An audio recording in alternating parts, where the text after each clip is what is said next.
A falta de comunicação é o problema número 1 dentro dos lares cristãos. E, tragicamente, a gente tem percebido ao longo da história, ao longo dos anos também, a desconstrução dos lares por falta de comunicação, por falta de um diálogo saudável. Então, hoje nós queremos refletir basicamente sobre isso. Comunicação, o oxigênio de um lar feliz. Implica dizer que todo lar que de fato expressa felicidade, ele está inerentemente ligado àquilo que está de forma saudável sendo dialogado, sendo discutido. E quando falamos de algo saudável e isso se relaciona com oxigênio, é que aquilo gera vida.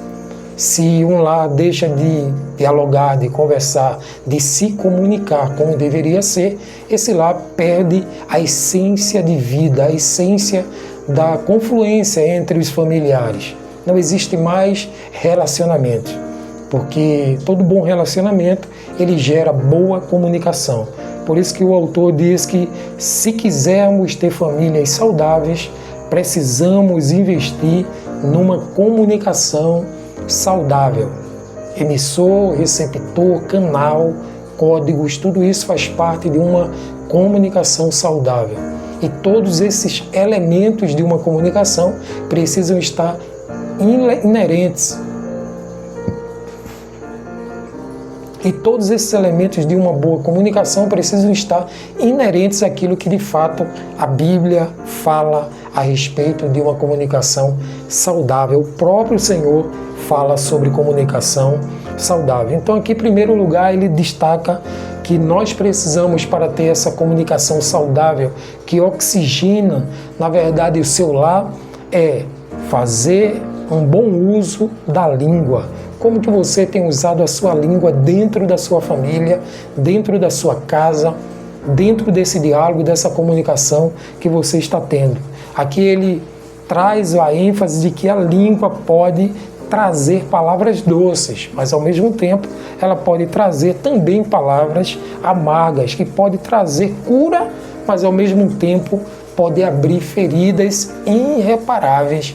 E nós precisamos ter cuidado de fato com o uso da língua. O bom uso da língua vai fazer com que você traga pessoas para o reino de Deus, para a casa do Senhor. E todas as vezes que você usar a sua língua para a glória de Deus, naturalmente, pessoas vão ser impactadas pelo Espírito Santo de Deus. O próprio sábio Salomão, lá no capítulo 18, versículo 21, ele narra que nós precisamos consolar aqueles que estão aflitos, de forma que todas as vezes que nós abençoamos aquelas pessoas aflitas, nós trazemos para essas pessoas um alento e vida. Porque ele diz, pode trazer, a língua pode trazer vida, mas ela também pode trazer morte, como de fato narra o sábio Salomão, lá no capítulo 18, versículo 21. Então é necessário e é fundamental que façamos bom uso da nossa língua para que de fato ela seja proveitosa para a honra e para a glória do nome do Senhor. Ele destaca também que precisamos evitar exageros, né? Acusações infundadas na hora de uma discussão. Precisamos de fato vigiar para que a nossa língua seja um elemento de promessa, um elemento que vai gerar vida, gerar conforto, gerar tranquilidade para o outro coração.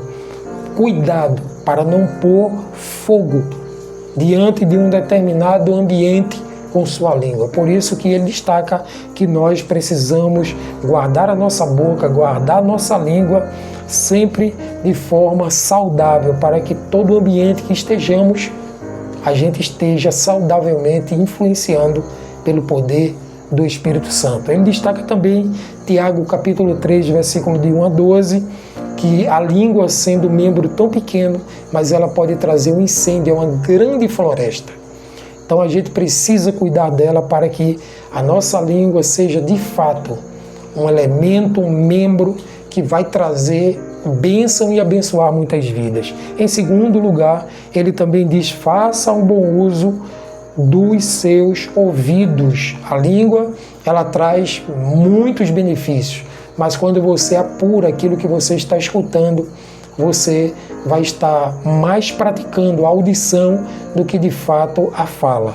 Deus nos deu 2 ouvidos para que a gente escute mais do que fale mais. Então, aqui o autor, ele diz que precisamos ser gratos a Deus. Por quê? Porque a sua sabedoria é sempre constante em nossas vidas. E Ele, o próprio Deus, nos deu apenas uma boca e um par de orelhas, ou seja, 2 orelhas, para que a gente tenha mais sentido na audição, mais escuta do que fala. Então, a boa comunicação, diz o autor, exige que nos disponhamos a falar na hora certa, na proporção certa e de maneira correta.